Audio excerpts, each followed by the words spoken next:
Aquarius.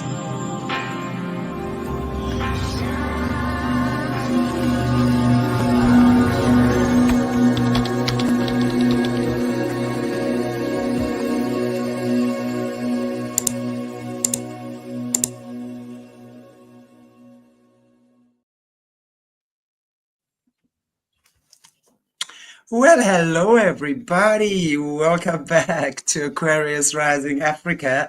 I'm Chantelle, your hostess with the mostest awesome guests and viewers, as I always say. And I absolutely am loud and proud about that because I have today with me another awesome guest, Dr. Dennis Carroll. And for those of you who watch Jessica Jones's show, The Cryptid Huntress, Dennis is a regular on there, and that's actually where I got to see you, Dennis, was on Jessica's show, and absolutely fascinated by your knowledge, your information, and I'm very grateful that you've agreed to be on the show today. So welcome. How are you? I am absolutely thrilled to be here. Absolutely, and I'm a big fan of your show. I watch it a lot, and you have some very fantastic guests. You have a great lineup all the time, so it's always very enjoyable watching your shows, Chanty. Thank you so much. And yes, I have to say, I agree. I've got amazing people that I interview and have interviewed and spoken to over the years.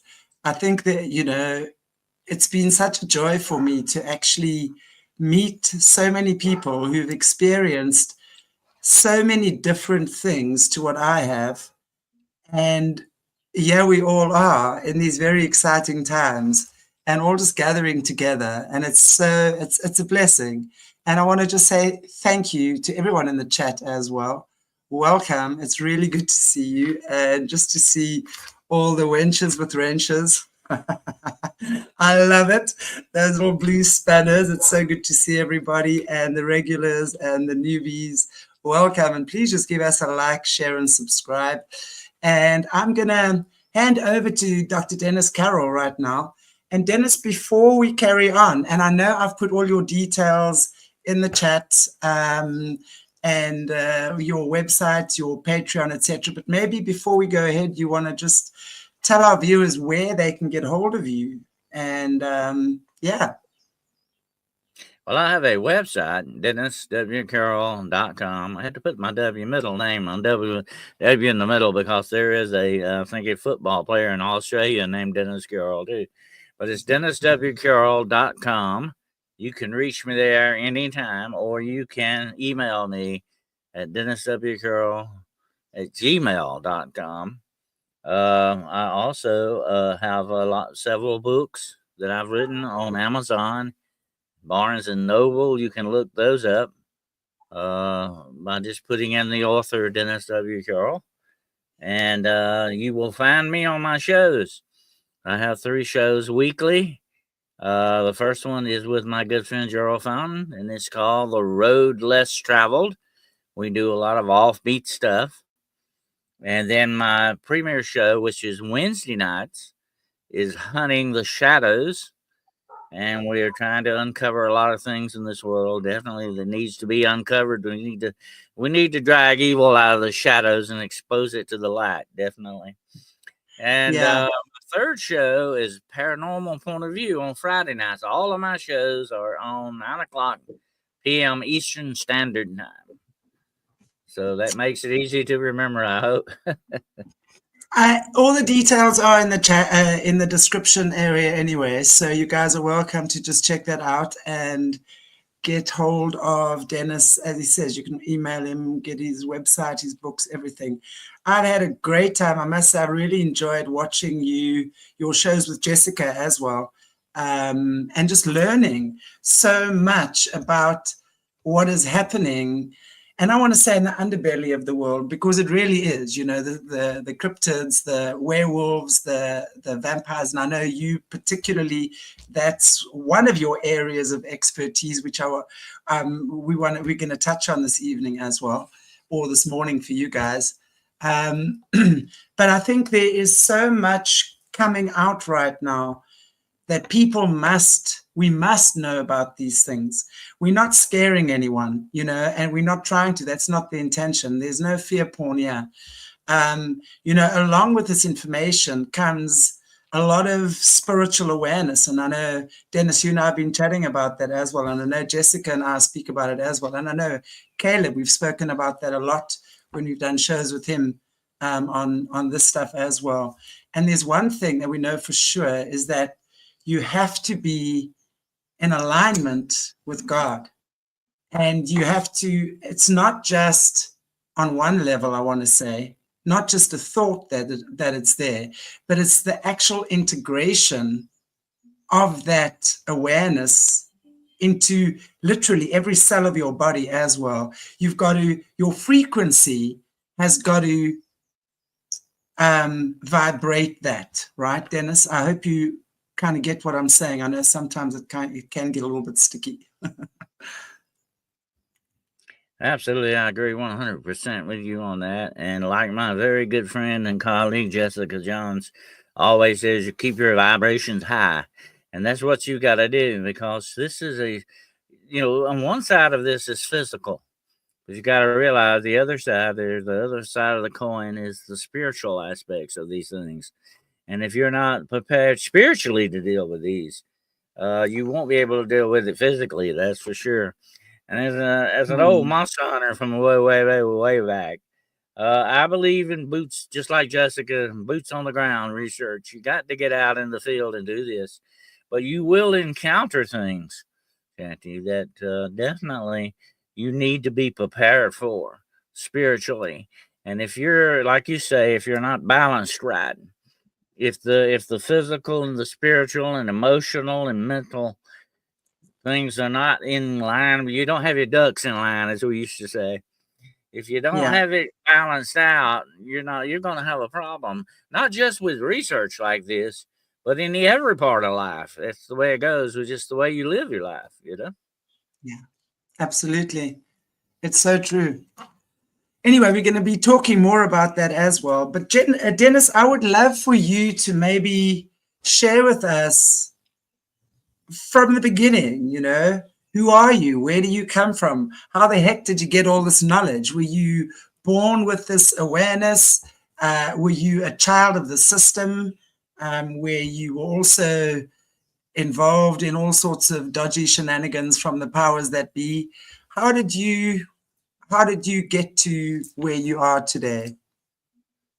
Well, I think I was. I think you kind of nailed it there. I was kind of born this way. I think it's a lot of the Irish I have in me or something. Anyway, I've never known a time when I really didn't, connect with the spiritual side of things. That's always been there. But I think my grandmother telling me a lot of the old stories. And I remember I used to beg her to tell me these stories. I would listen to them. And a lot of it, like what we call ghost stories and stuff like that, that intrigued me as a child.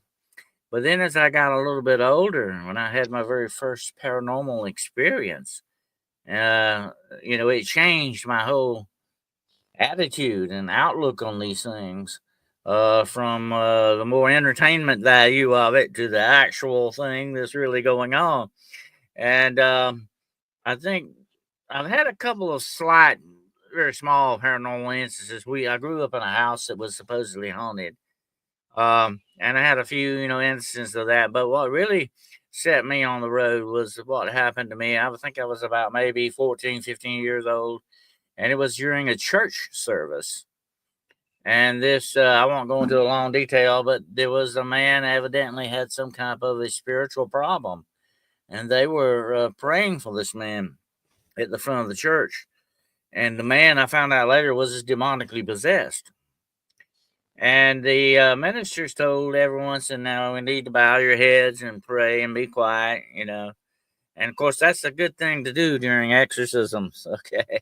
Because I've been in on a few of them in my time, and Anyway, I didn't do that. I kept looking, Shandy. I kept, I was very curious what's going on, And while I was looking, I saw with my own eyes these three, and I can only describe them as dirty balls of light.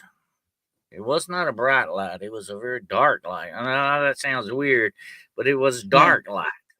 Like murky. They were like soccer-sized balls. Yeah, it was. Well, I found out later this was spiritual energy. This is how some of these things manifest. And you may have had that experience too. It will be different manifestations that you run into on these things.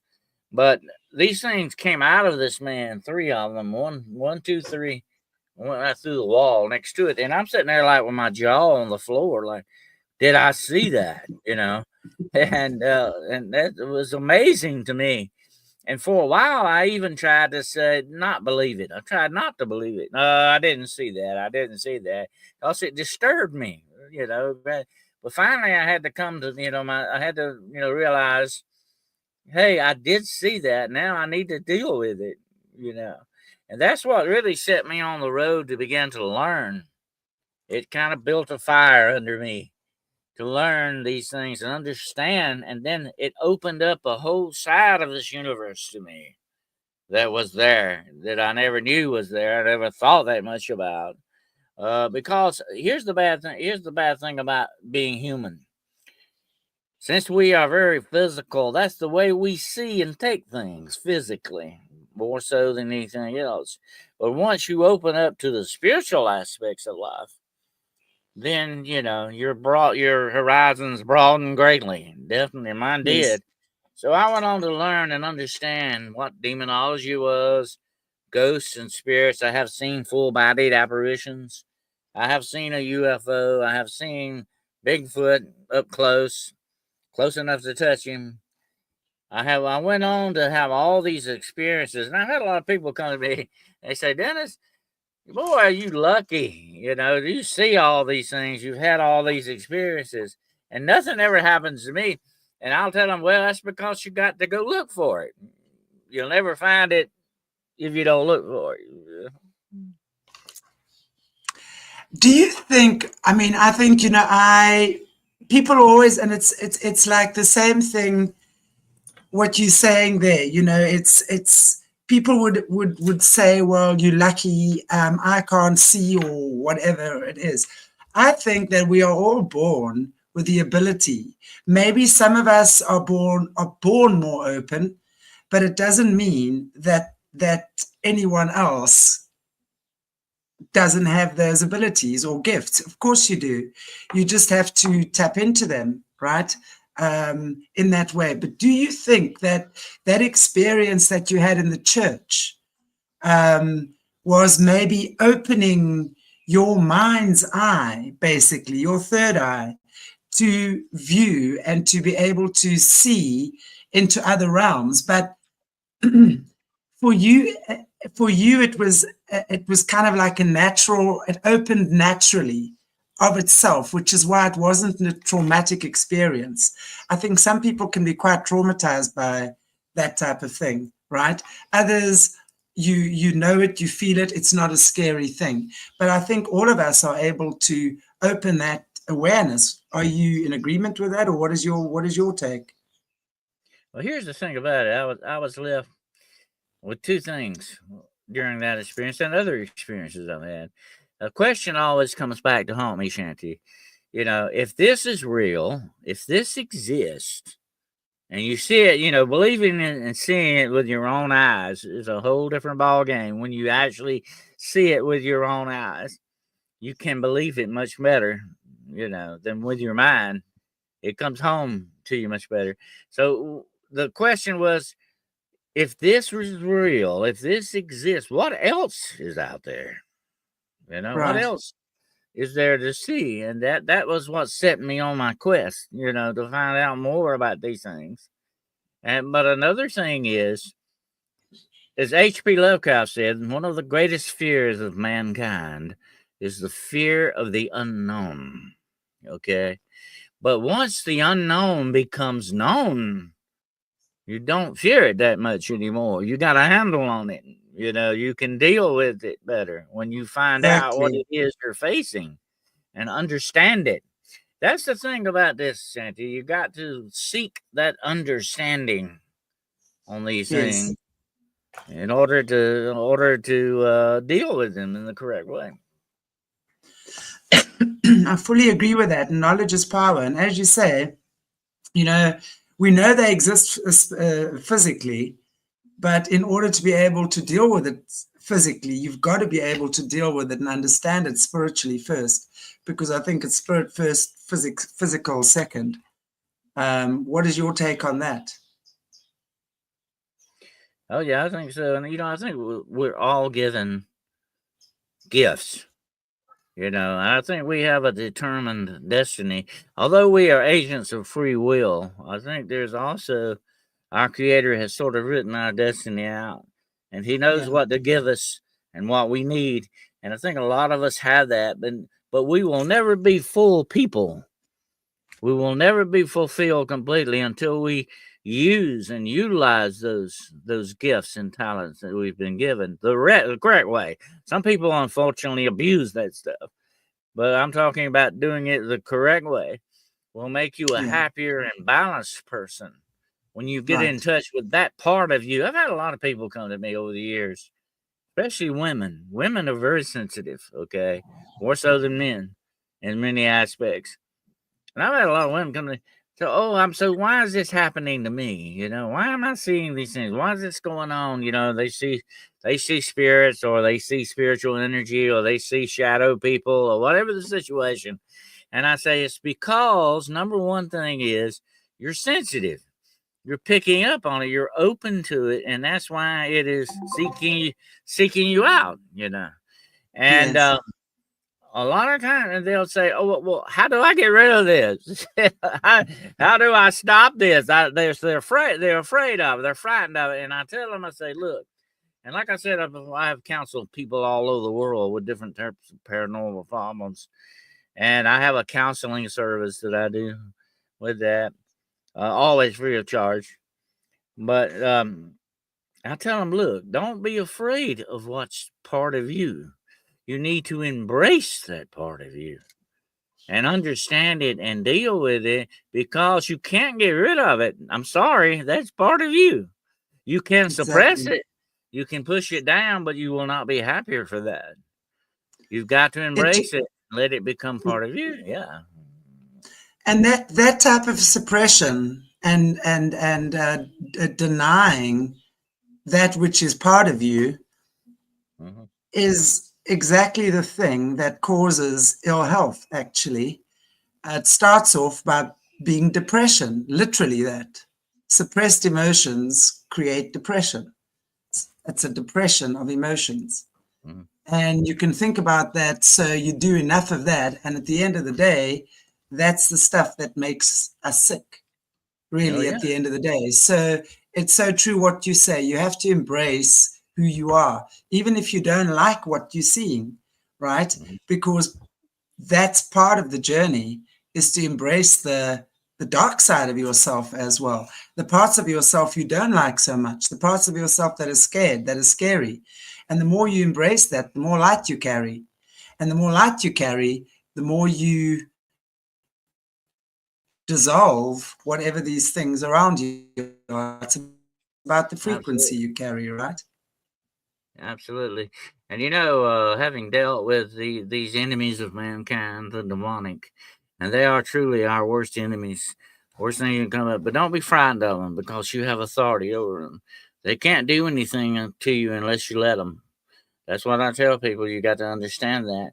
But these enemies will attack you most of the time in 4 different ways. I call them the 4 gates of the soul. They will attack you emotionally, mentally, physically, or spiritually. That's the way they work. And if one of those is down, one of those shields is lowered, that's one they go after. And I've had a lot of people. I addressed this the other night with Jess Civitar, I think it was on the show that I was on with. We talked about this. I said it's really strange, and I've seen it happen so many times, that when the demonic attacks a family, they go after the woman first. And I've had people ask me, why is that? Is it because the woman is the weaker vessel? I said, no, you got it wrong. That's the backbone, the glue of the family. Okay. Right. And that's where they're going. They're gonna head for that, because if mama gets upset and mama gets out of sorts and mama's attacked, that's gonna affect the whole family. And that's It's so true.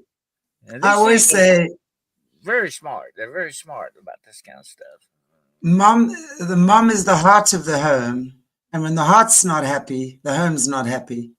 And it's so true. And very often they will attack the women emotionally. And that's something, because of course your heart is connected to your emotions, right? So they will attack the woman's emotions and wreak havoc in the emotional side of the woman's life very often. And of course that could affect the children, it could the partner, the children, everything. Wow. They do know for sure. They're very clever, as you say. They will go after children and animals. Like if you've got a dog or a cat or a parrot or whatever the situation, they will go after them too, because they're the innocent. But here's the thing about them, the children and the animals, they don't have the shields that we do against these things. They're not hardened by life and everything. They're very innocent and open. Unfortunately, that makes them targets. Having been a policeman, I used to put a uniform on every day, and that was a target on my back, okay? And when you got a target on you, you're open game for these things. And that's why they go after the innocents. They'll go after the children and all that. That is one basic reason why they do that, because they try to go after what they think is the most weaker part of these things to get other things done as well. Yes. That would also affect the mother as well. See, absolutely. Wow. So,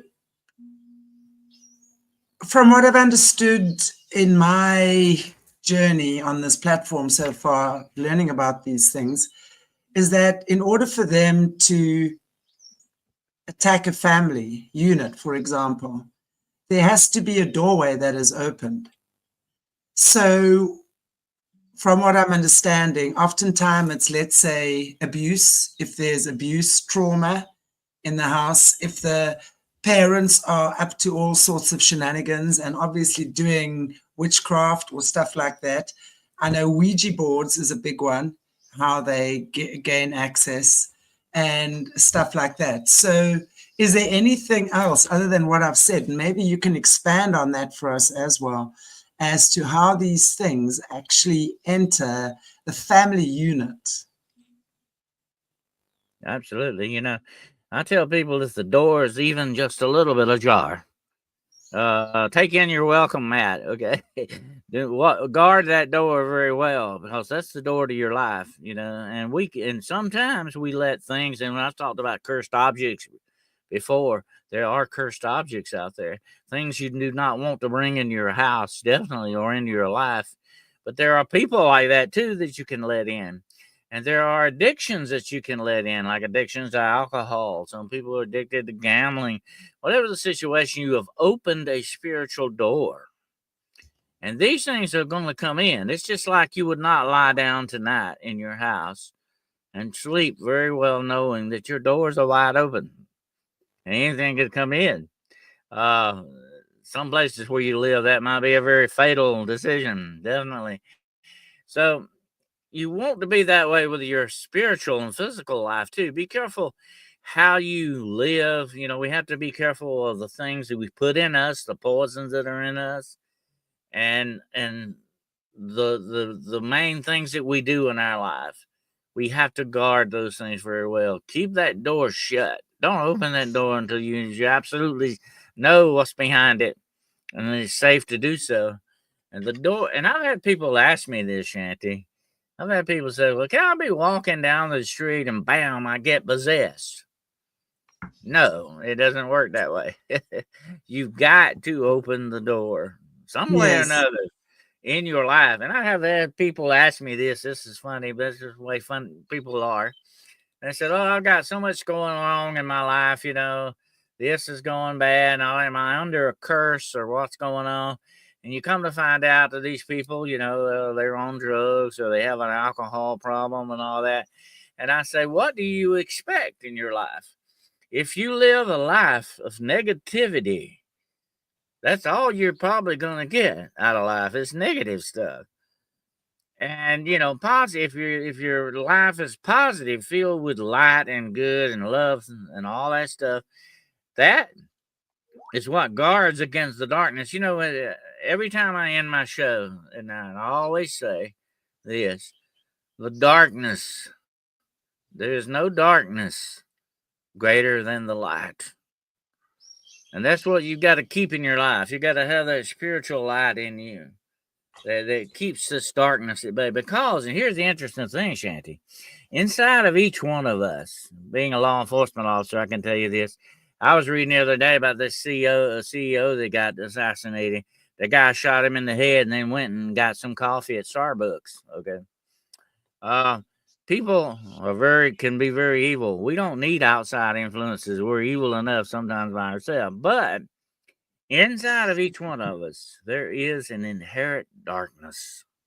Yes. Inside of you, inside of me, there's a murderer that could come out under the right circumstances and do some bad stuff. And here's what I tell people. The darkness in this world, the demonic darkness, wants to hook up with that darkness in us. Yes, of course. And expand it and pull us deeper into the darkness to the point that where, and this is how you sell your soul, okay? You always heard that term about selling your soul. Yep. It's not, you know, you can't put it on a weight scale and say, "I'll take so much for my soul." Okay. Here's how you sell your soul. You go too deep into that darkness. Too deep, you lose your humanity. And once you lose your humanity, your soul is gone. That's it. You become enveloped and assimilated by that darkness to the point that you no longer truly exist as a human being. I have met some people like that, okay? I have looked in the eyes of serial killers and seen that dark, evil looking back that had no emotion, no feelings, no empathy, no sympathy for anything. That is a bad situation, and there are people out there all walking around like that. Those are the most dangerous individuals that walk this planet. And I've told people a lot over the years on my shows, there are a lot of things out there walking around that are not human. And then there are some things out there walking around that used to be human, but are no longer human. That's what you deal with, you know. But we've got to guard against that darkness. That's the main thing. Because that darkness on the outside is always pulling that darkness on the inside. So if we keep that darkness in us pushed down and under control, we don't feed the beast. We keep that animal where he needs to be. We live a much better life. That's what our Creator wants us to do. Yeah. That's the job of the Holy Spirit that God sends to us. It gives us control and learning and understanding on these things. That is where we hook up and have the right true relationship with our Creator when we do that. But we've got to keep that. We got to not feed that beast. We don't need to feed that animal. We need to keep that down. So the more light and love and understanding inside of us, the more positive things, the greater is our bumper against that darkness. I so agree with you, you know, and the lighter we get, you know, it's like headlights that are too bright for them. When they see the headlights, so to speak, your light, they will often shy away because it's just too bright. So, you know, that's stuff that we really, and for me, I know that at this time, that's what we need to do, you know. I had a run-in with an evil spirit one time, and I was very close sitting to it. And the only way I can describe it to you, it was darker than the darkness that was in that room. And it was pulling darkness into it. And you could look into this darkness, Shanty, and you could see two red eyes looking back at you. Okay. Oh my gosh. And this thing was attacking me physically. I usually always get attacked physically. I don't know why, but anyway, that's the way it goes. And it was like I was having a heart attack. It started, a numbness was going up my leg and up to my chest. And I started kind of, hyperventilating a little bit, trying to catch my breath. It was squeezing me like, And I said, well, that's enough of this, I rebuked this thing and hit it with a light. And as soon as I hit it with a flashlight, it was gone. Yeah. And that rolled off of me like water off a duck. Okay. But they cannot stand the light. That's the one thing. Yeah. They are enemies of that light, the darkness. I agree. Yeah. It's indigestible to them. And if someone, if this is oftentimes what happens, if someone has the light within them, they're walking in the light of God, and there's a dark soul around them, they will often try and break you down. And I'm talking about people now. I'm not even talking about, because the obviously the spirit also works. Pretty much like my grandmother, like my grandmother used to tell me, Shanty. And I've always, it just always has stuck in my mind. She was a very good Christian lady. She said, if the devil is not bothering you, if he's not attacking you, then you better examine yourself, because he may already have you. He may already have you where he wants you.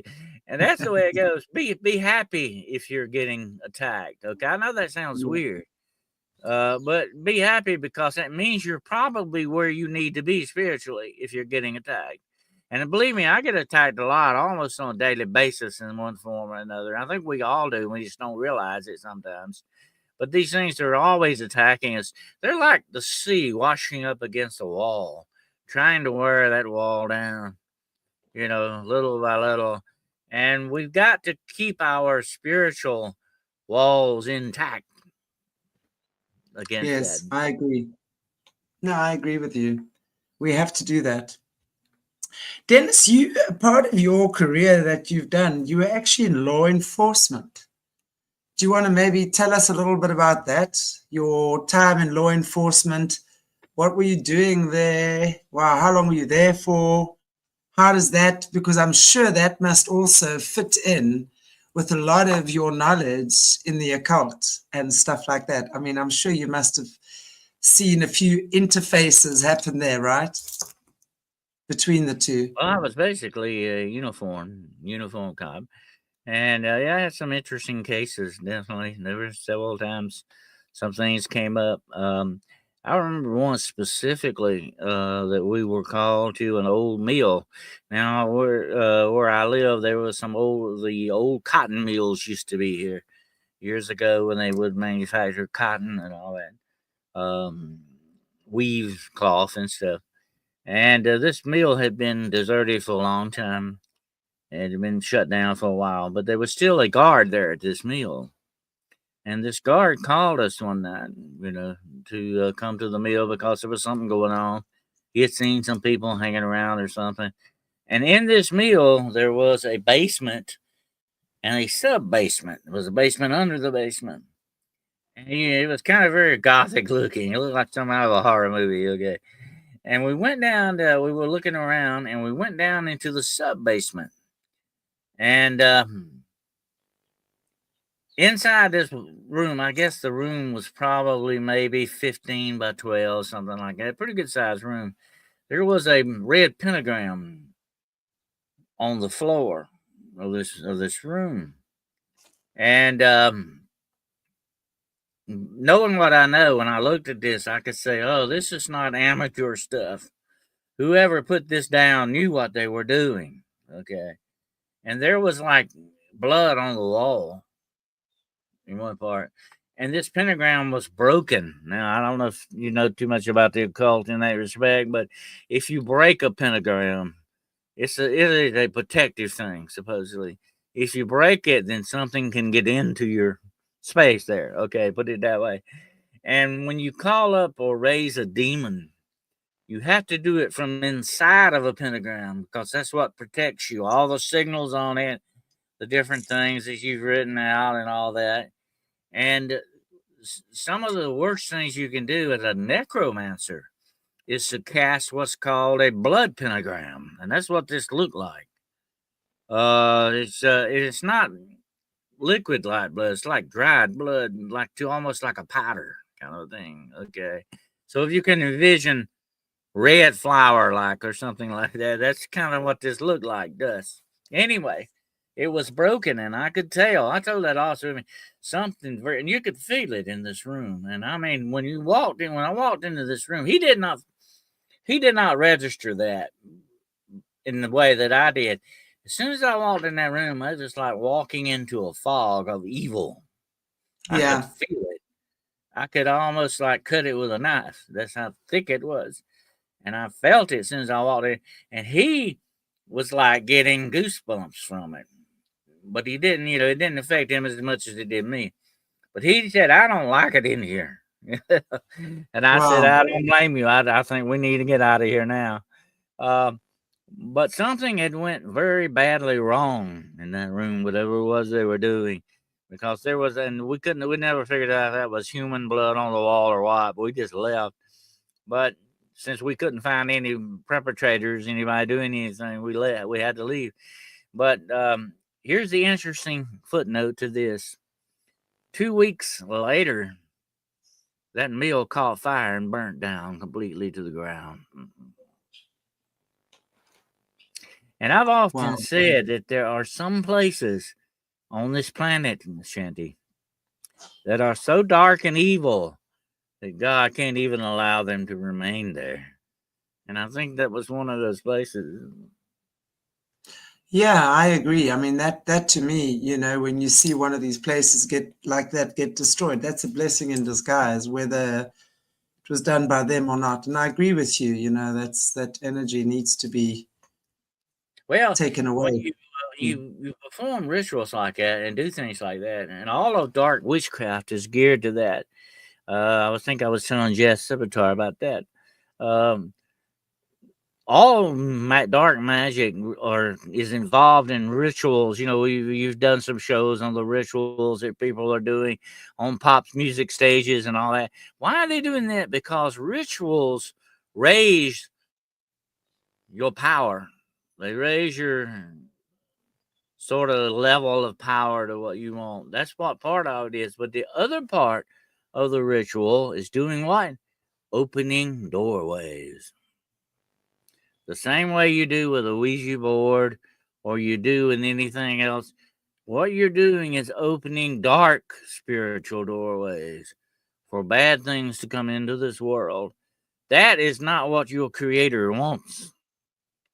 But that's what you're doing in this way, in this fashion. That's why that's what we call evil. You're doing things against the will of your creator's creation. Yeah, exactly. And these enemies of mankind are in every aspect. We'll have to do a show on that sometime. They're in every aspect of our society and our world. Okay. Yeah. Every aspect. They're in our churches. They're in our schools. They're in our military. They're in every bit of this thing. Why? This evil has existed with mankind as long as we've been on this planet. But you and I, Shanti, we are citizens of this world. We belong here. They don't. They are the true aliens, okay? They don't belong here. And they are trying to destroy and screw up the creation of our creator. And they're using, and we're part of that creation. We got to remember that. We're part of that creation, although we are children of God. And that gives us a higher part in that creation. We're still part of it. And that's exactly. and we're target. They got a target on us, okay, because of that.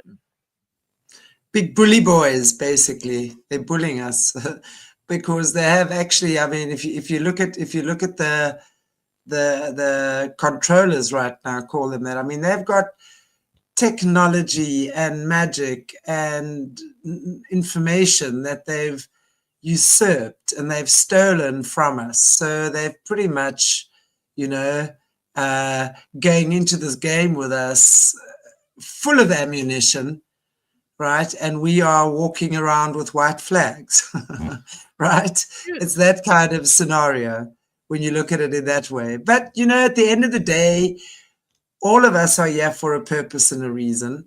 And it's up to us to reclaim that God light within us. And when I say reclaim, I don't believe that it's left us. I believe it's always there, but we literally have to reignite it.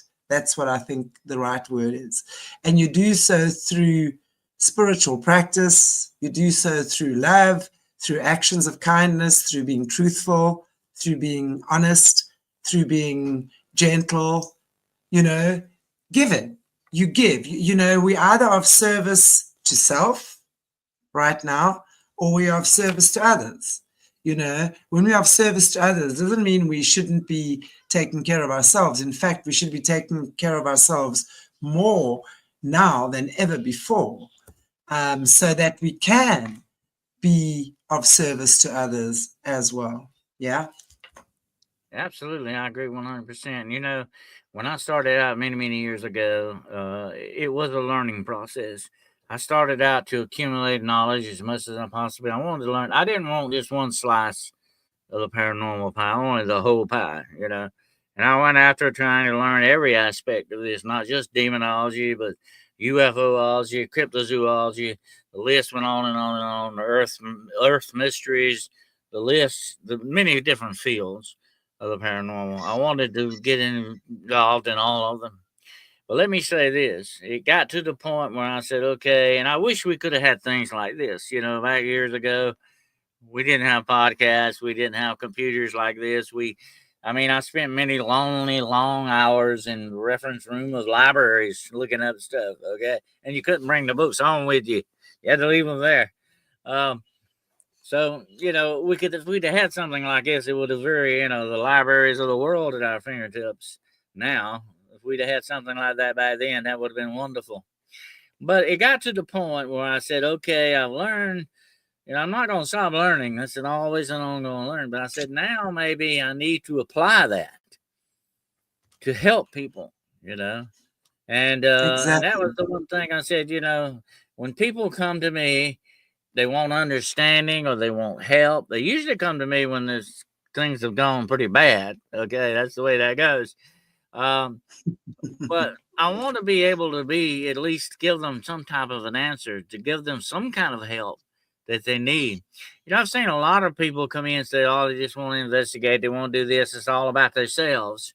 They're not thinking about the people that are being, hurt by these things or being disturbed by these things and all that. And I say there needs to be an answer. People want help. You need to be able to give them help. And that was another part of my goal and aim. It was one thing to investigate and be involved in a historical site, like a castle or a house or whatever. But when it came to a family or people that were in need of help and all that, I said, I got to be there for that. I've got to be able to help these people at least. And I tell them this a lot of times, if I don't have the answer, we'll find it together, Yeah, but exactly. you do need to have somebody in your corner, Right. I fully agree. You've kind of gone into one of the areas you've looked quite deeply into has been werewolves and vampires. And I know that there's a lot to be spoken about on this topic in itself. But I'm wondering if you can maybe just start by kind of giving us a bit of an overview, an introduction, if you will, on the werewolves and then the vampires, and then where do they come from? How did they get here? Are they naturally born? Are they part of these crazy designed? These things are spiritual type entities a lot of times, and they are demonic in origin. Definitely, there is a strong demonic tie into these things, especially when it comes to the werewolf. Now, the werewolf actually is, or lycanthropy as it's called, it's actually thought to have begun with people who had lupus. That back in medieval times, people would not understand this disease. And sometimes, in very distinct cases of lupus, people can grow hair longer, the teeth becomes disfigured. They can't come out in daytime. The light bothers their eyes and stuff like that. Medieval people probably did not understand this. They thought this person is possessed by the devil, or this person is a werewolf. They would drive them out of the village, and they would have to go live like an animal in the forest to survive. So I think that is some of the part of the history of the werewolf, the natural, physical part of it, but not the whole thing. But the actual werewolf would definitely be demonically. Let me put it this way: in certain rites of passage in dark witchcraft, you can ascend the ladder of power. You have to do horrible things to do this. I won't go into the details, but you have to do horrible things to acquire this power. And the more power you get, the more, let's say, talents and gifts you are given by the darkness. And one of these supreme talents is shapeshifting, to be able to change your molecular structure into what you want it to be. Usually people will become werewolves like this through this supreme demonic power. They can take on the bestiality of these animals.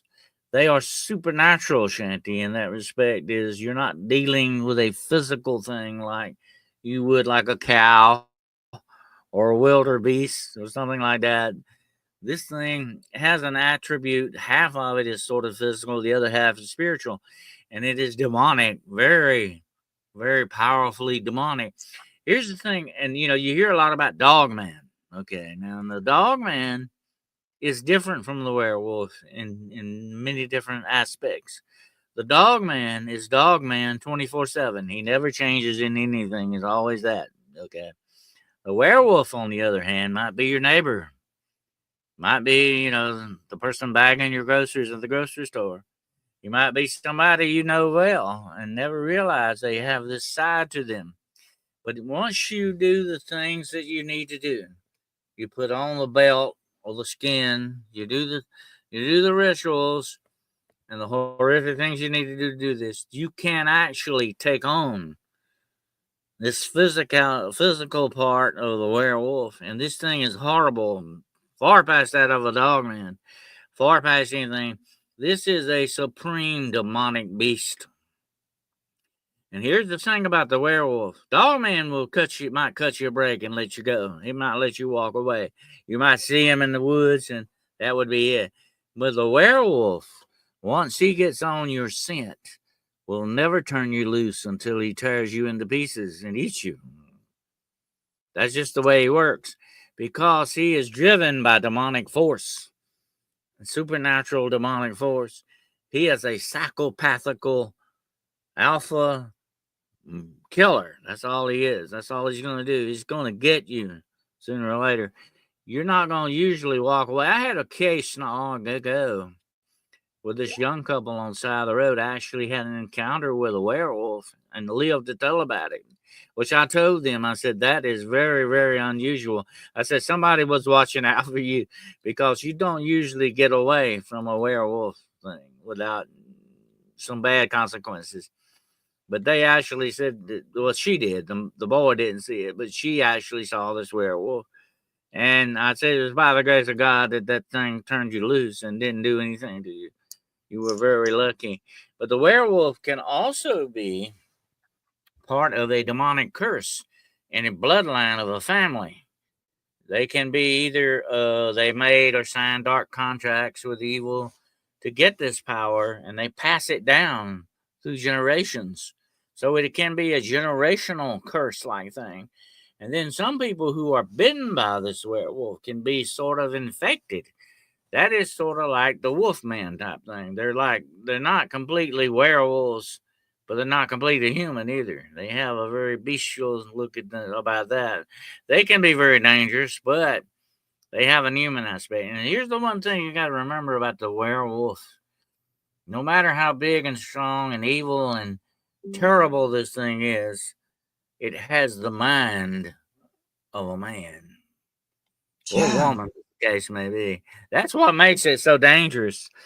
That is the supreme thing. The animal in the field does not have the mind of the man. But that's the complete combination of animal and human.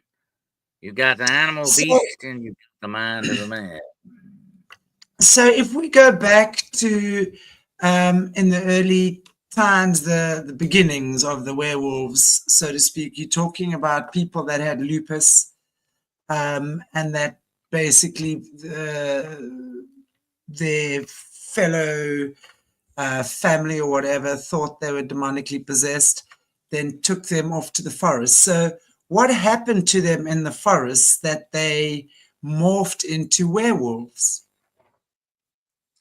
I don't think it was actually turned into a werewolf, but they became very much like animals because that's the way they had to live, to survive. When it comes down to basic, tax, you do whatever it takes to survive. That's the only way you survive. If it means eating bugs, if it means eating leaves, or doing whatever you need to do to survive, and it can be some horrific things. Definitely, but that's the way the jungle and the woods work. But I think these people were turned out from this great misunderstanding against them, because that is a terrible disease, lupus. It is a very debilitating disease, but people did not understand this, so they turned them out to become animals almost, and that's what they were. So I think that might have been the beginning of some of the werewolf legends. Right. And that's in the Bible, by the way. There is a story about King Nebuchadnezzar in the Bible, and God put a curse on him, and he was an animal in the woods for 7 years. He lived like an animal until God put his mind back in him. He became a man again. It's sort of like a werewolf story in a way. But that's interesting that you can become so feral, you become an animal. Yeah. We speak a lot about the feral people, right? We've also done shows in the past on the feral people and all these people living underground and stuff like that. There's so much more going on there than what we can even begin to imagine. Of that, I'm pretty sure. So when you're saying like part of the process, so I would say that then with the werewolves, they've got to transmute. It's transmutation, right? To shapeshift, that would be transmutation magic. It would be one of the magics they use, transmutation.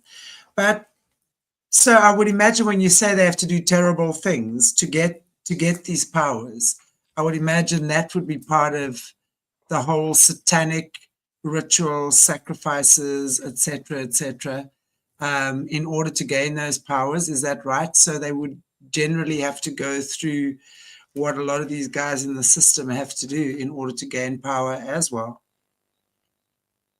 Absolutely. It's very much like the leopard men of Africa. I don't know if you've heard a lot about them, but they had to go through certain rituals and rites to become part of that. It was a sort of very much like a cult, a belief system, and very much like the Viking berserkers and the Uthanars, they were called. They put on wolf skins and became like werewolves almost.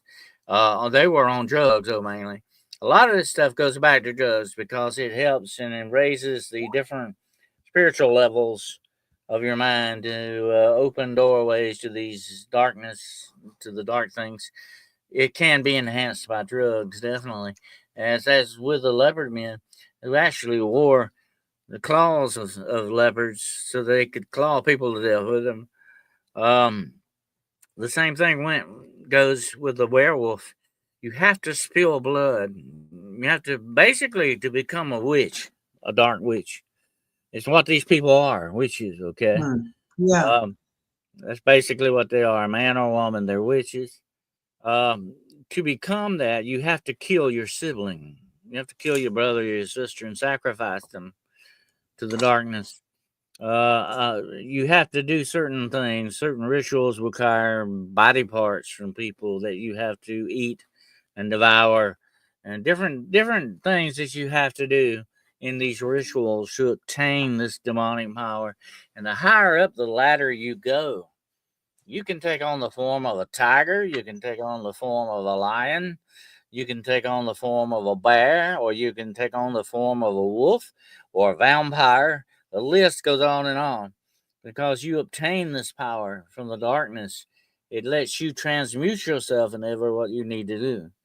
But like I say, all darkness, no matter what it is, always requires a very bad and terrible price. No matter what. And you know, people who are very evil and malevolent, people possessed by demons, people who are just downright mean and all that, when they die, supposedly some of these people come back as vampires for that very reason alone. So the vampire is really connected to the werewolf in many different ways, because it could be one and the same person. Let's just say I was a practitioner of darkness. One night I could be a werewolf, the next night I could be a vampire. I can, take on whatever shape I want, whatever. Yeah, Absolutely. So it's that transmutation. The transmutation, as you say, they can take on the shape whatever they want. I know Jessie Zabota, I've spoken about this before, was talking about someone that she knows from the system. And he was shape-shifting into the werewolf, and spoke about how his body at the end of that was completely messed up, where his body is full of, well, joints, pain, ache, the burns, I guess, would be completely moving around all the time. Yeah. It could be. I've never done it, but it could be, I would think, very painful process in the way it takes place, Yeah. But here's the thing about it. Now, listen to this. This is very interesting. It is a known fact that you can only turn into a werewolf so many times, and eventually you'd be stuck in that shape. Because, like I said earlier about the darkness, you're losing your humanity. Every time you lose a little more of yourself, the darkness eats you up like a cancer. Yeah, consumes you. It Absolutely. eats you up, not just physically, but spiritually as well. Yeah, I think it's amazing, because it really does. It consumes you, and it's like fighting against this massively strong tide in the ocean, right? You just actually, when you get consumed by that, it's very, very difficult to let that go. Wow. So do these guys actually, are they, and I know myself and Jessica have spoken about this in the past, I'd like your opinion on it. Do these guys, are they actually injected with human DNA, for example? Could they be ex-special force soldiers, that sort of thing, that they're using for these werewolf type creatures they're creating? Or is it pure shape-shifting? About maybe, I think it's been about 10 or 12 years ago, I was actually approached by the CIA. They tried to recruit me because I knew a little bit about demonology. They were looking for demonologists. Now, that's an interesting question attached to that. Why do they need demonologists? Okay. But here's what the guy told me. I turned him down. I said, I know the only way out of the CIA usually is through the morgue. Okay. Once you become a member of it. So I turned him down. I said, no, I got other things to do. He said, but he said something very interesting to me. He said, we want people like you that have the knowledge. We want people with supernatural talents. So, Wow. do they like recruit people who can turn into werewolves and vampires and witches? Do they recruit people who can do these things? I do not doubt one moment that they do not. I know that they've got people like that on their payroll. Absolutely. I've seen evidence later. And that was the number one reason. Why do you need to know about demonology? What have they done? What doors have they opened? You know, and you hear a lot about these different projects that they do. And the governments of the world, not just the United States, everybody, all the governments of the world are involved in and very good at weaponization. They weaponize everything, okay? So if I could go and walk in the office tomorrow, the CIA, and say, hey, can you guys use me? I can turn into a werewolf when I want. Do you think they would turn me down? I don't think so. I think definitely. No. And a lot of these agencies, Shanty, what we see of them, like the FBI, the CIA, the governments, all of them are a facade. They have a public part of them that we see, but we don't see what's really going on in the back rooms of the background of this. What's really going on in the shadows of this world would disturb you greatly if you really know a lot of it. I know a lot of it, and I don't sleep well because of it. Because I know what they're up to, and I know what they're doing, and what they're doing against humanity. But here's the thing about all of this that we can't lose sight of. When you get into this dark science, and we're given stuff by the demonic to destroy ourselves with. Do you think God gave us the atomic bomb? No. Our Creator didn't give us that. We didn't give us that knowledge for that reason. We are given things that will ultimately destroy us by these forces. Okay, we have to be very careful about that. And I call it the dark science. That's what it is. And it's involved. I found out the other day, listen to this. Actually, they exhumed bodies in the Arctic that had the 1918 flu virus still in them. Why do they need that virus? That almost disseminated the world, Why are they up to these things, okay? They are doing this all about control and power. Yeah. And to destroy us. The ultimate goal of the demonic is to destroy us. That's all it's about. And they will go about it in many different ways to do it. But here's one other thing we can't lose focus on when it comes to this dark magic and alchemy that they're up to and all these things that they're doing. The number one goal of dark magic is to change the reality of our Creator's creation. They're changing. Yes. Magic tries to change reality. Invert it. The way it wants it to be. Yeah, and that's not good. When you start messing around with God has laid everything out in this universe. He has laws on the things in our universe and all that. Everything has to go. Everything has, once upon a time, has been set in motion. Okay. Look at the moon. Take the moon, for instance, that goes around our planet every night. It's in perfect alignment with this planet. It's set perfectly where it needs to be. It never turns. It's always got one face towards us. It's there for us, and it changes the tides, and it probably affects you and me to a certain extent in many ways. Wow. How perfect is that? Think about it. Everything God, our Creator, has put in motion was perfect in its perfection, but they are trying to unperfect it. They are trying to screw up this true creation of that. That's why they are not only your enemy and my enemy, Shanty, but they are the enemies of God. Yeah, totally. I mean, they're the most uncreative bunch around. Doesn't mean they're not smart. They're very clever, but they're not very creative. So the only one that can create is God. So they take all of God's creation and they invert it, or Oh yeah, absolutely. do the opposite. Do the opposite of what it's supposed to do. Yeah. These entities are millions of years old. They have learned things that you and I will never live long enough to know. Okay. Exactly. They have learned languages and probably science and everything else. They are extremely intelligent, and that's why you don't need to go up against them alone. You need the power of your Creator to back you up in these instances. Let me tell you a quick story talking about vampires. Okay. I'll tell you a Yeah. quick story of a vampire case I had. Well, this young lady came to me one day. She was very disturbed, and I met her at a restaurant. She wanted to talk to me about this. She said, my mother died about 2 weeks ago. And said, my mother was a malevolent woman. She was just mean and evil. She was manipulative, you know. She was always manipulating me and everybody around her. She was just downright despicable person. And said that her mother got cancer, and her mother was dying with cancer. And so they had a very strained relationship, but they, you know, began to talk a little bit because of this, you know. And her mother had one last dying wish, and that was to be buried in her wedding gown. Now, it wasn't a real fancy gown like you see. It was sort of like from the 1950s, sort of a just, you know, a plain gown kind of thing, you know. But it was white, solid white.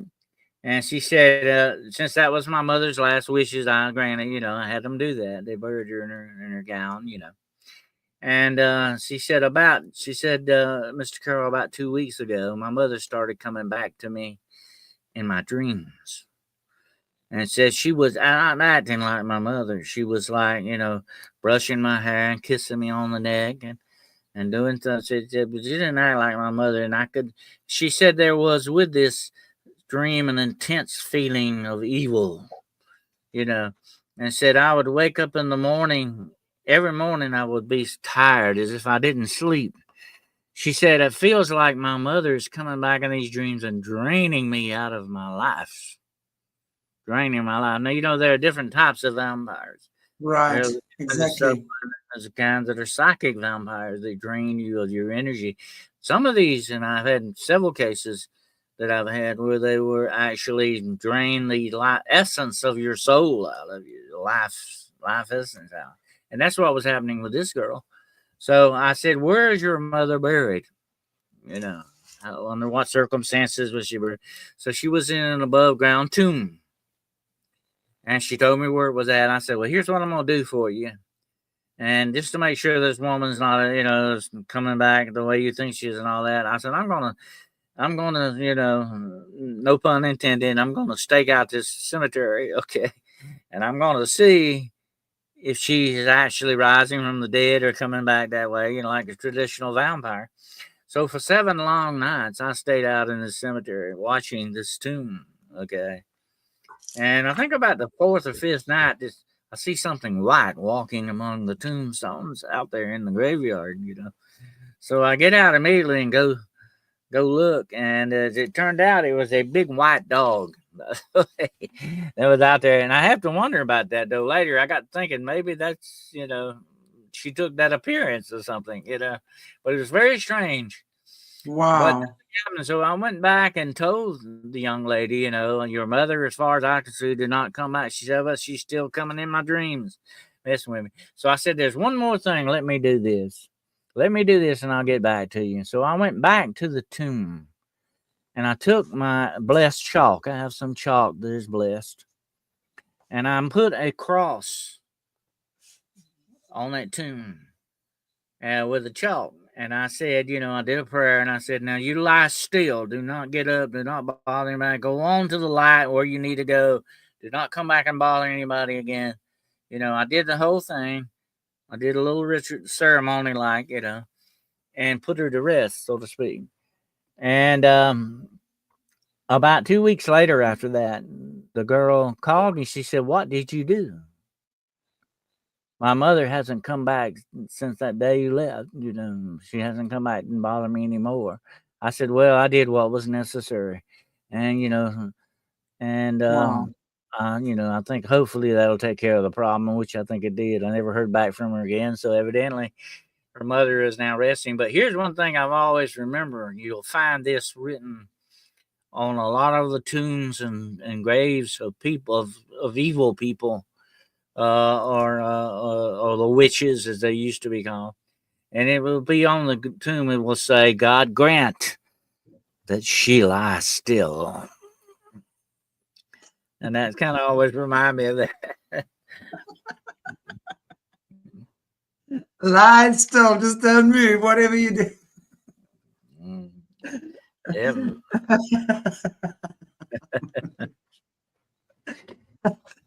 You want them to kind of stay where they're at. We don't want them walking around with us here. That's hilarious. So, yeah, in terms of the vampires, I totally get that. I mean, I've spoken about that before as well, like sleep paralysis. I've been also doing quite a bit of research on that, and what I've come to understand is that sleep paralysis, for example, I've got a moth in my hair, but that's okay.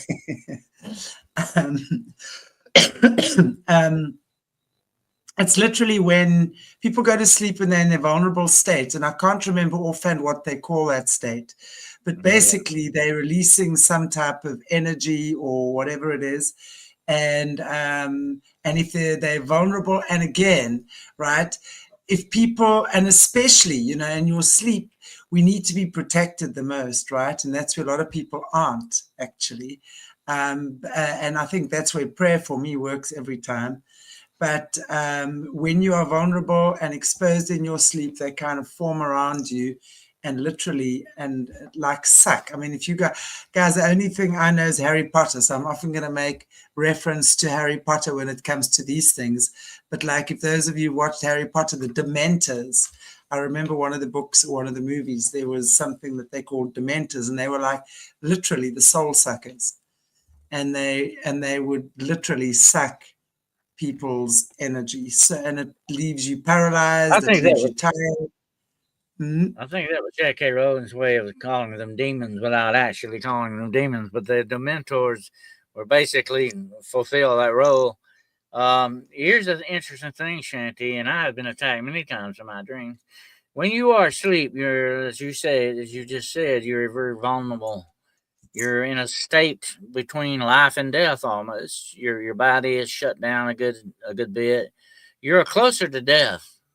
Really, people don't realize that than you are at any other time. Except when you sneeze. They say that when you sneeze, your heart stops for a moment. But anyway, I never have checked that out. So, but anyway, I'm going to next time. There are certain nefarious people, and we call them dream witches, who can actually invade your dreams. They can come into your dreams and do bad things to you. They are very powerful witches who can do that. They're called dream witches, supposedly.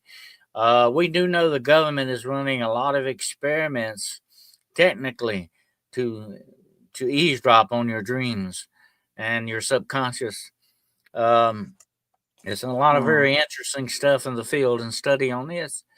But you are very vulnerable, definitely. And here's what I tell people. I've had a lot of people approach me with this problem. I'm having terrible bad dreams, and that's not good. That's one of the demonic signs of demonic attack is this thing with your bad dreams, horrific dreams, bloody dreams that they have. And when that happens, especially with children, I will tell them, the certain things that you can do to stop some of this stuff. You can put blessed salt around your bed. That's good. Salt is a very, very volatile cleansing agent. As the Bible says, the salt of the earth. And I'm talking about using real salt, sea salt. And you can put that around the bed to stop some of this bad influence. It's good for also that your children, and like you said, to say a prayer before you go to sleep. And there is a sort of a ritual you can do that will relax you. You can start at your feet and just relax your feet and then your legs and your knees and so on. You take care of every part of the body. That's a military thing. They teach you to do that in the military, by the way, that you can sleep anywhere doing this. Okay. And so if you kind of shut your body down a little bit at a time, it will put you in a more relaxed state. It takes concentration to do it, but it can be done. But I tell people prayer is the best thing at all against these kind of things, and it will put your mind in a more spiritual aspect. Prayer, that's the thing about faith that a lot of people miss. Faith and prayer are hooked together. They're one and the same in many ways. Prayer is what? An act of faith. That's what prayer is. Prayer is an act of faith. And when you act on faith, yeah, when you act on your faith, things get done. Activate your faith, things get done. All right, but you got to have faith. You got to believe. But prayer and certain things like putting salt around you, or maybe putting the Bible next to your bed, or even wearing a breast cross, or whatever helps you, whatever triggers your faith. And I'm not telling you to put faith in a cross or a piece of wood and all that. I'm talking about faith is in God, but it triggers your faith. It gives you something to think about, to hold on, to put in your mind. There's nothing wrong with that, okay, if it's done the right way. And that's what you got to look at when it comes to these situations. And I've had a lot of people, I'll tell you, I won't get into it today, but there are a lot of women who come to me that are sexually attacked, spiritually in these certain instances, by the incubus type demons. There's certain things you can do to handle that and take care of it. And if any of you women out there listening have this problem, please contact me and I'll tell you how to take care of it. But this happens a lot, and they attack us in those ways. They attack us sexually, they attack us mentally and physically, and so on and so on. That's the way they work. And when you're under attack, here's a very important thing I remember. When you're under attack, no matter what kind of attack it is, you need to do something about it. Don't just like you said earlier, these are bullies. Don't take it off of them. You don't have to take anything off of them.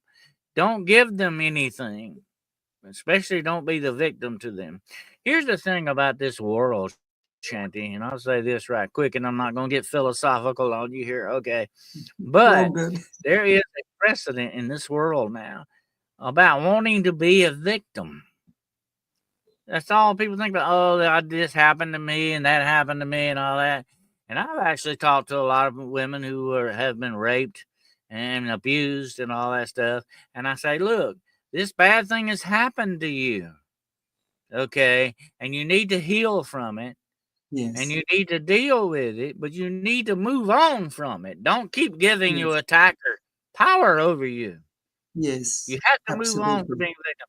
And I tell people this a lot, and, it came to me. This is what you got to look at.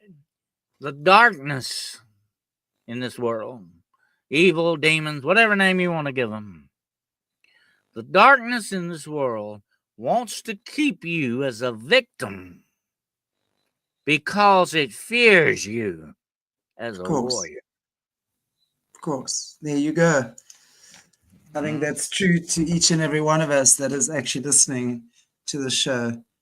That the darkness tries to attack you because it fears you as a warrior.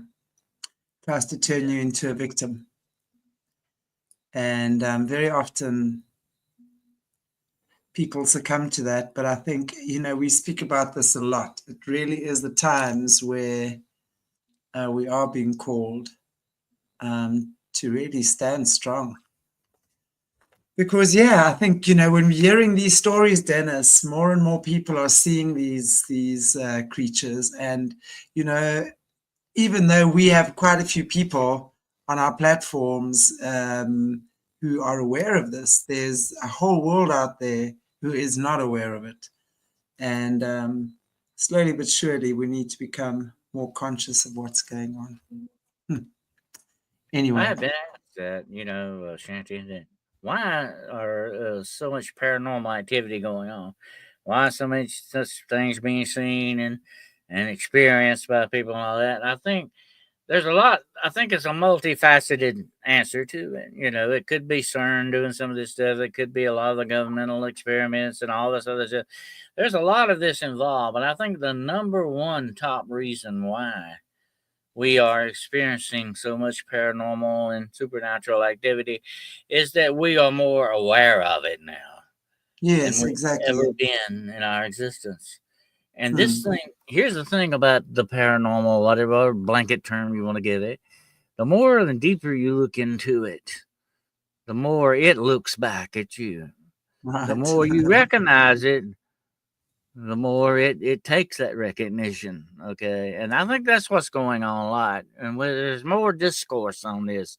We're talking about it more and all that. So I think that's one reason why. I'm not saying that's a bad thing, it's a good thing that we become aware of this stuff. We don't need to sleep. We need to be awake. Absolutely on this. Exactly. And I think that's what's going on, that we're more aware of it. And it's kind of taking note of that. In demonology, we have a number one rule.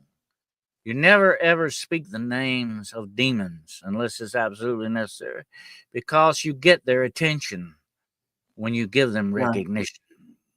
Yeah. Mm-hmm. And when you just ignore them, then you loosen the grip on you as well. That's so true. Seen that happen. Absolutely. Absolutely. Yeah. Like I said, I've counseled people all over the world, and that's the one thing I tell them a lot of times: you got to ignore it. And they say, "What? What are you talking about? I've got a bad problem. You're telling me to ignore it." But that's the way it is. It's just like a child, pulling on you, wanting your attention, wanting negative attention. Yeah. You let that happen. I let that.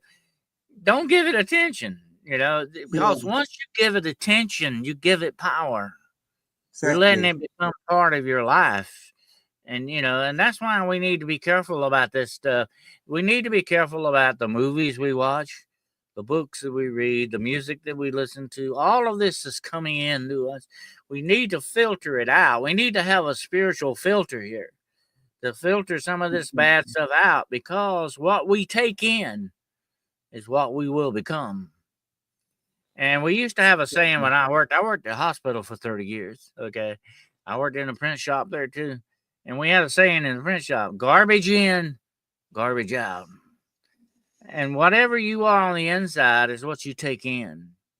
And you run into some people that have, filthy, just disgusting language constantly all the time. And you got to look at that person. Oh, you sure have a very dark soul. You have a dirty, dark soul kind of in you, and you can tell exactly where, how far the fruit falls from the tree. That's the way that goes. I tell people a lot of times, I say, look, I am nobody's judge but my own. I don't want that job. Exactly. I don't judge you. I don't judge anybody. That's fine. But sometimes you got to see how far that fruit falls from the tree and what kind of fruit it is. It's good fruit or dirty or rotten fruit. That's the way that goes. Exactly. Exactly. Dennis, it's been such a good conversation with you. I've really, really enjoyed chatting with you. And beyond a shadow, you are coming back on our show. Would you like that, Dennis? Oh, well, anytime you want me, I am available. Just call. Well, there we have it. So I want to just say thank you, Dennis. It's been amazing. Lots of insight, lots of clarity, lots of ding, ding, ding little moments. And I want to just say thank you to everybody in our chat again. I know that Jessica is forever saying she has the best people in her chat. I say I have the best in mine. So Jessica and I can compete about that. I think you all just come to both our chats, right? Oh, wonderful. Guys, it's been amazing. Thank you so much. Dennis, I want to say thank you again. We will definitely have you back. We'll be talking more about these topics for sure. Is there anything you maybe just want to say in closing? Well, just say, be careful with the doors in your life. Take in your welcome mat. Don't put that out, because anything else might come in. So watch those doors and watch them close. And make sure what's coming in is the good stuff and not the bad. Exactly. And you have full control. I think that's what we forget. Our fear, and I always say my acronym for fear is false evidence appearing real. And by God, does that evidence feel real? But, it's in those moments of your greatest fear that you have to remember you are more powerful.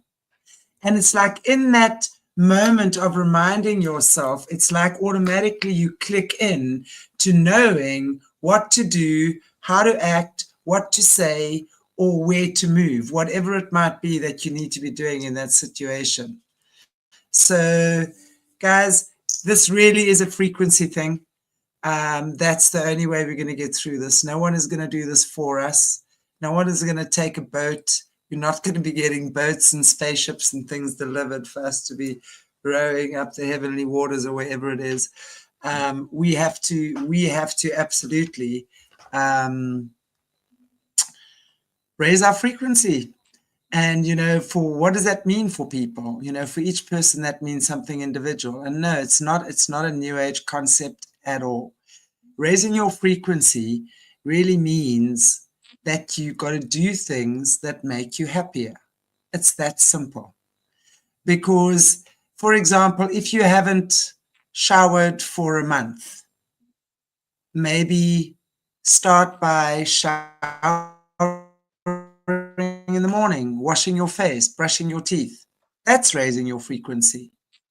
If you happen to be one of those that lies in bed until noon and gets depressed because you can't get yourself out of there, well, make a point of getting up by 9, taking a shower, making your bed. That's raising your frequency. Going for a walk. You start with the doable things. If you need to tidy your cupboard and you haven't done so for a month or a year, that's raising your frequency. Doing things that you know are good for you. And no, I don't mean falling back into addictions because that makes you feel better temporarily. We tend to do that. We make excuses for ourselves a lot of the time. But it's really doing the things that you know serves you and serves the world and those around you. That's what it is. It starts there. And when we start doing these things, getting into a routine in the morning, in the evening, eating better, drinking more water, that's raising your frequency. Little things. And suddenly you just start feeling a little bit better. You wake up in the morning and suddenly you've lost 5 pounds, or you've stopped smoking 40 cigarettes a day. You might be smoking 10 now. Suddenly you feel like you can open your eyes in the morning. You go, wow, I feel better. I can actually see what's going on around me. That's raising your frequency. It's got nothing to do with some highfalutin new age concept. We got to understand we created from sound, frequency, and vibration. Boom. That's it. That's nothing new age about that. Now, how do you apply that to your own life? What do you do that makes you feel better? It's that simple. Yeah. Okay, everybody. Words of wisdom. Words of wisdom. Thank you, Dennis. Takes one to know one, Dennis. Thank you, everybody. God bless you all. I will see you on Saturday with Jerry Marzinski. So we've got a lovely guest on as well who's speaking about experience. And again, those of you who speak about Jerry Marzinski don't know Jerry Marzinski, and everyone on the show should know him by now. But he's the one that's literally taken on the medical mafia. He's been in the mental health profession for many years. No, he's not a psychiatrist, but he saw what psychiatrists did to people and are doing to people. And he's completely of the knowledge that schizophrenia, stuff like that, is not voices and hallucinations in your head. It really is entities, pretty much. As you've opened yourself up to little sucky things through stress, through pain, through not sleeping, through anger. This is how we literally erode our immune system, by the way. And not just your physical immune system, but your spiritual immune system as well. So it's amazing to listen to what Jerry says about that as well. So that'll be at 6 o'clock on Saturday. That's 2.5 hours earlier than now, wherever you are in the world. It's 8:30 my time now, so 6 o'clock on Saturday. Look forward to having you guys there. Take good care, everybody. God bless you all and have a beautiful rest of your week. See you soon, everybody. Dennis, again, thank you so much. Look forward to having you back. Yay. Thanks everybody for watching.